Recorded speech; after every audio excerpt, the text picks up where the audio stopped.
स्वागत है। आज हम भारत की राजधानी दिल्ली के अंदर बात कर रहे हैं बाबा रोड से और HMS हिंद मजदूर सभा के ऑफिस से।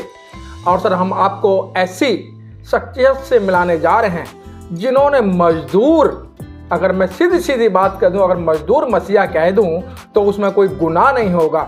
और आए दिन मजदूरों के जो कानून हैं, जिन्हें श्रम कानून का नाम दिया गया है, सरकार उनको आए दिन खत्म करने का काम कर रही है, समाप्त करने का काम कर रही है। आइए हम चर्चा करते हैं कि श्रम कानून पर जो सरकार का जो रुख है या रवैया है वो किस तरीके से। हमारे बीच में सरदार हरभजन सिंह सिद्धू, महासचिव हिंद मजदूर से। सर, आपका चैनल में आपका अभिनंदन। बहुत बहुत धन्यवाद। आपने हमारे दफ्तर में आए तो बहुत बहुत धन्यवाद सर। धन्यवाद सर। सर, जिस तरीके से सरकार श्रम कानून को लेकर गंभीर नहीं है और जो कानून है उनको दिन पर दिन बदलने का काम कर रही है, इसमें ऐसा है जी कि देखिए, ये देश की आज़ादी से पहले जब देश के अंदर ब्रिटिशर राज करते थे, उस वक़्त भी कोई कम्युनिकेशन नहीं था, मज़दूरों का, हिंदुस्तानियों का कोई राइट नहीं था। हड़तालें होती थी, उसमें कोई नेगोशिएट नहीं करता था, खुलती नहीं थी। अंत में अंग्रेज़ों ने भी महसूस किया कि भी वर्कर से डायरेक्ट लड़ाई करके कोई फ़ायदा नहीं है, क्योंकि फैक्ट्रियाँ, इंडस्ट्रियाँ बंद हो जाती हैं। तो उन्होंने 1926 में लेबर लॉ जो है, इंडियन ट्रेड यूनियन एक्ट को बनाया उन्होंने, और उस एक्ट के अंदर सारे अधिकार दिए वर्कर को कि वो अपनी यूनियन बनाना चाहेगा, जहाँ 7 एम्प्लॉई होंगे यूनियन बना सकता है, काम के घंटे हैं, कैसे नेगोशिएट करेगा, कैसे वो अपनी ग्रीवेंस को रखेगा, किस अथॉरिटी पे रखेगा, मालिक ने उसकी क्या ड्यूटीज रिस्पॉन्सिबिलिटी हैं, ये सब तय की गई थी। फैक्ट्री एक्ट बनाए थे, दूसरा एक्ट बनाए थे, परंतु आज़ादी के बाद भी बहुत संघर्ष करना पड़ा उसमें इम्प्रूवमेंट कराने के लिए, और इम्प्रूवमेंट भी हुए। परंतु पिछले 10 साल से, जब से ये NDA गवर्नमेंट है, इनके ऊपर मालिकों का दबाव था कि भाई लेबर लॉ जो है फ्लेक्सिबल होने चाहिए और श्रम कानूनों को सरकार मालिकों के हित में बनाए, क्योंकि मालिक पैसा लगाते हैं और इसलिए उनको पैसा लगाने के लिए उनके लिए कानून बिल्कुल लचीले होने चाहिए, वो वर्कर के हित में ना हो, मालिक के हित में होने चाहिए। और इस सरकार ने उनकी सारी बातें मान ली और हमारे 44 श्रम कानूनों में से 15 कानून तो रिपील ही कर दिए इन्होंने बिना बात किए हमारे से, और 29 श्रम कानूनों को ये कहते हैं कि हमने उनको 4 कोडों में बदल दिया है। तो 4 कोड हैं जिसके अंदर वर्कर के हित में जो प्रोविज़न थे उनके हितों की रक्षा करने के लिए उनको निकाल दिया है, मालिकों के हितों की रक्षा करने के लिए वो सारे प्रोविज़न उसमें डाल दिए हैं। अभी काम के घंटे जो कि आपको मालूम है कि 1886 में लड़ाई शुरू हुई थी कि 24 घंटे में से कितने घंटे वर्कर काम करेगा, तो ये निश्चित हुआ संघर्ष होने के बाद, काफ़ी वर्करों का खून और पसीना जाने के बाद 8 घंटे से ज़्यादा कोई भी मालिक किसी से काम ज़्यादा नहीं ले पाएगा। परंतु अभी उस कोड के अंदर इन्होंने मालिक को छूट दे दी है और ये मान लिया है कि मालिक अगर चाहेगा वो 9 घंटे, 10 घंटे, 11 घंटे, 12 घंटे से भी ज़्यादा नौकरी ले पाएगा उनसे। तो ये एक तरीके से सीधा वर्कर के ऊपर अटैक नहीं है, उसके सेहत के ऊपर अटैक है, उसके परिवार के ऊपर अटैक है। वर्कर इतना 24 घंटे में से काम कर नहीं पाएगा, बीमार हो जाएगा और लिहाजा अपने उसका सारा परिवार की ज़िंदगी बर्बाद हो जाएगी, बच्चों की पढ़ाई नहीं पूरी कर पाएगा, सेहत का ध्यान नहीं रख पाएगा परिवार में। तो लिहाजा ये बहुत बड़ा अटैक है वर्कर राइट्स के ऊपर। यूनियन बनाने के अधिकार के ऊपर भी हमला कर दिया, और हड़ताल पे ना जा सके वर्कर अपनी बात को अगर मालिक नहीं मानता है तो उसके ऊपर भी इन्होंने हमला कर दिया है। वो भी कह दिया है कि आप एसेंशियल कैटेगरी में हैं, नॉन एसेंशियल में हैं, आपको हड़ताल का नोटिस देना होगा। पहले 15 दिन का नोटिस दिया करते थे, अब इन्होंने कहा 60 दिन का नोटिस देना होगा, और वो 60 दिन के अंदर reconciliation deem to have been start हो जाएगी, आप हड़ताल पे नहीं जा पाएंगे। अगर हड़ताल पे गए, हड़ताल गैरकानूनी हो जाएगी, गैरकानूनी हड़ताल पे आपकी मान्यता ख़त्म हो जाएगी, रजिस्ट्रेशन कैंसिल हो जाएगी, और आपको पुलिस वाला कहीं पर भी अरेस्ट कर सकता है बिना FIR के। 20,000 से लेकर 2 लाख रुपए तक का जुर्माना हो सकता है, 2 महीने से 6 महीने की कैद हो सकती है। तो लिहाजा अंग्रेज़ों वाला ज़माना इन्होंने ला के वापस कर दिया है। तो उसको उन कोडों को बिना हमारे से बात किए बनाए, और फिर उन्होंने हमारे से जो हमारे रिकमेंडेशन मांगी, तो हमने सब ने मिलकर वो रिकमेंडेशन दी। उसमें से एक भी आइटम इन्होंने मानी नहीं। पार्लियामेंट्री स्टैंडिंग कमेटी के सामने भी हम अपीयर हुए, उन्होंने भी हमारी जो बातें सुनी, जो रिकमेंडेशन दी, सरकार ने उसको नहीं माना।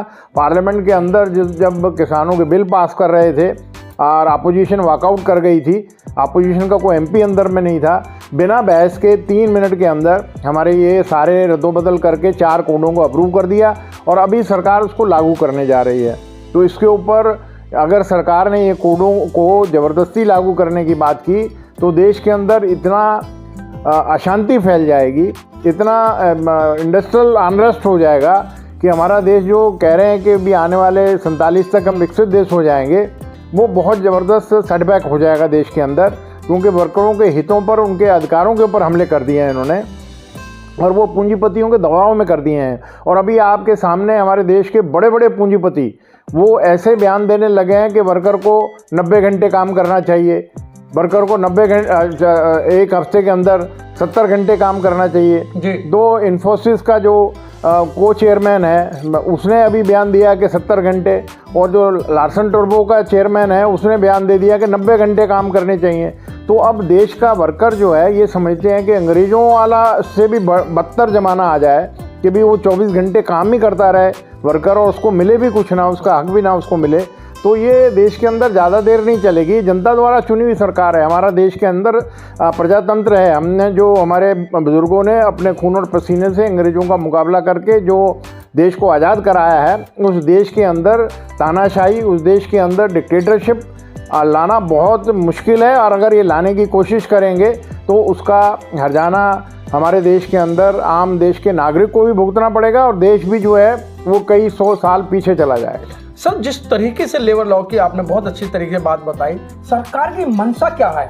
क्या एक तरफ कहते हैं कि हम देश से गरीबी खत्म करेंगे और लगता है कि जो इनके आंकड़े हैं या जो ये इस तरीके की बातें करते हैं कि यहाँ से गरीबों को ही खत्म करने का काम करेंगे। उनकी देखिए कहनी और कथनी में बहुत फ़र्क है।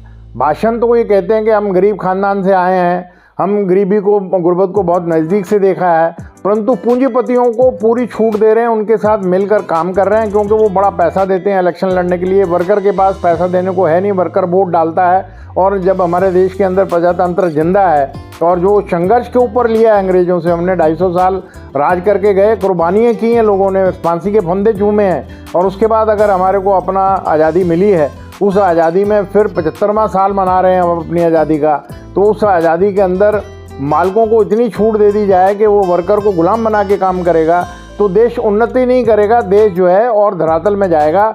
हम समझाने का काम सरकार को कर रहे हैं, परंतु सरकार के अंदर ऐसे मंत्री बैठे हैं जो हमारी बात को सुनना नहीं चाहते हैं और वो ये समझते हैं कि जैसे हम दुश्मन हैं देश के, और हमारे को वो समझ रहे हैं कि हम इनके देश के जो डेवलप कर रहे हैं उसके अंदर रोड़ा अटका रहे हैं। तो ये पूंजीपतियों की सोच है। तो इसलिए लिहाजा ऐसी पूंजीपतियों की, पैसे वालों की सोच के साथ अगर सरकार अपनी सोच मिलाएगी तो वो सरकार ज़्यादा देर तक नहीं चलेगी, जिसका पूरे देश के अंदर विरोध हो रहा है। और हम सारे 10 मजदूर संगठनों ने मिलकर फैसला किया है कि हम आने वाले समय में एक बहुत बड़ा राष्ट्रीय सम्मेलन करेंगे दिल्ली में, और उस राष्ट्रीय सम्मेलन में पूरे हिंदुस्तान के हर सेक्टर से जो चुने हुए नेता हैं वो आएंगे दिल्ली में, और एक बड़ा सम्मेलन करने के बाद फिर शाम को एक उसका कंक्लूडिंग प्रस्ताव पास करेंगे। पास करने के अंदर अगर सरकार ने जिद पे रही, हमारी बात को नहीं माना, तो फिर मजबूरन हमारे को पूरे देश को बंद भी करने का फैसला करना पड़ेगा। ये एक बहुत बड़ा फैसला होगा, और जिसमें मेरे ख्याल से जो किसान हैं, जो कि आपके सामने पंजाब के अंदर एक किसान नेता अब आज 52-53 दिन हो गए उसको भूख हड़ताल पे बैठा है और सरकार उससे बात करने को तैयार नहीं है। तो हमने सारे किसान यूनियनों को भी साथ में लिया है, वो भी जायज़ लड़ रहे हैं, उनको कॉरपोरेट फार्मिंग के लिए धकेल रहे हो आप, और ऐसा दोबारा से आपने बिल वापस लेकर और दूसरी तरीके से आप बिल ले आए हो जो कॉरपोरेट फार्मिंग की बात करते हो, उनकी ज़मीनों के अंदर किसान को मजदूर बनाने की बात कर रहे हो। तो लिहाजा हम मिलकर अभी पूरे देश के अंदर किसान और मजदूर मिलकर लड़ेंगे, और जो सरकार हमारी बात को नहीं सुन रही, पूंजीपतियों के साथ मिलकर चल रही है, उसको इसका हर्जाना भुगतना पड़ेगा। देखिएगा, बहुत अच्छे तरीके से सरदार हरभजन सिंह सिद्धू जी ने बताया कि देश इस समय नाजुक स्थिति पे चल रहा है, गरीबों की जो मारामारी हो रही है वो बड़े पैमाने पे चल रहा है। कभी आपने देखा कि कोई पूंजीपति ये कहता था कि वर्करों का टाइम डिसाइड करता था? वो कभी नहीं आपने देखा होगा। टाइम डिसाइड करना है तो संविधान के तहत जो मंत्री या जो उसके अधिकारी हुआ करते, प्रशासनिक अधिकारी, वो करा करते थे। लेकिन सीधे जो लेबर लोगों में जो चेंजिंग करी है, आज जो मालिक जो फैक्ट्री चला रहा है वो कहता है 70 दिन और 70 घंटे, 90 घंटे काम करना पड़ेगा। लेकिन साथियों, आप लोगों को सोचना होगा, एक नेता थे जो क्रांतिकारी नेता, उन्होंने कहा था कि आप मुझे खून दो, मैं तुम्हें आज़ादी दूंगा। आज उसी तरीके से जो हरभजन सिंह सिद्धू जी इस बात को कह रहे हैं कि लेबर के जो भी अधिकार हैं हम उनको मिटने नहीं देंगे, लेकिन आप लोगों को हिंद महासभा का साथ देना होगा, और साथ देंगे तो आपको मजदूरी बचेगी, आपको अच्छी मजदूरी मिलेगी। अन्यथा आप लोगों के साथ में जो इस समय सरकार जो अत्याचार कर रही है, उन अत्याचारों से आप बख्शे नहीं जाओगे। आप कहते हैं हम आज़ाद हैं, 75 साल होने जा रहे हैं, लेकिन आज मजदूर भाई और जो कार्मिक या किसान हैं वो आज आज़ाद नहीं है। अगर आज़ाद होना है, आपको हरभजन सिंह सिद्धू जी का साथ देना होगा, हिंद मजदूर सभा का साथ देना होगा। इन्हीं सब बातों को लेकर आप एक बार सोचिएगा कि देश की हालत क्या हो गई है।